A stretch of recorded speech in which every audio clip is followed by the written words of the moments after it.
যেমন শাশুড়ি ভার্সেস তেমন বৌমা।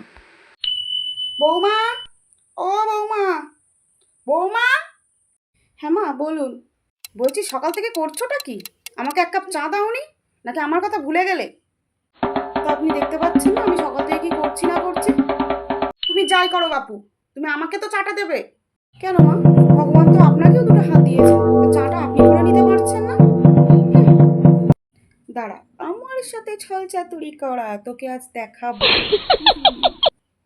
বৌমা, ও বৌমা। হ্যাঁ মা বলুন, কি বলছেন? বলছি আমাকে একটু মুড়ির কৌটোটা দাও না। একটা মুড়ির কৌটোর জন্য আপনি আমাকে রান্নাঘর থেকে ডেকে পাঠালেন?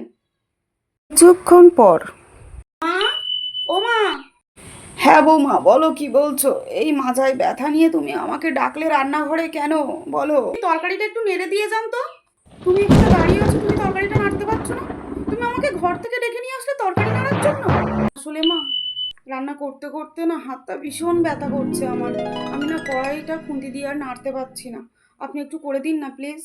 জানেন তো মা, আপনি সকাল থেকে বসে থাকেন, সুস্থ স্বাভাবিক মানুষ, আর আমি এই বাচ্চাটাকে সামলাই, আপনার ছেলেকে অফিসে পাঠাই, তারপরে সংসারের সমস্ত কাজ করি, আপনাকেও দেখে রাখি। সেজন্য আপনি যদি আমাকে একটু সঙ্গ দেন, আমি সব কাজ আপনাকে করে দেবো। কিন্তু আপনি যদি ভালো মুখ দেন না, আর সবসময় আমাকে সাপোর্ট করেন না, আমি সংসারের সমস্ত কাজ বা সব কিছু হাসি মুখে করে নিতে পারবো। এটা আপনাকে বোঝানোর জন্য আজ আমি ঘর থেকে আপনাকে ডেকে কাজটা করালাম। পারলে আমাকে ক্ষমা করবেন।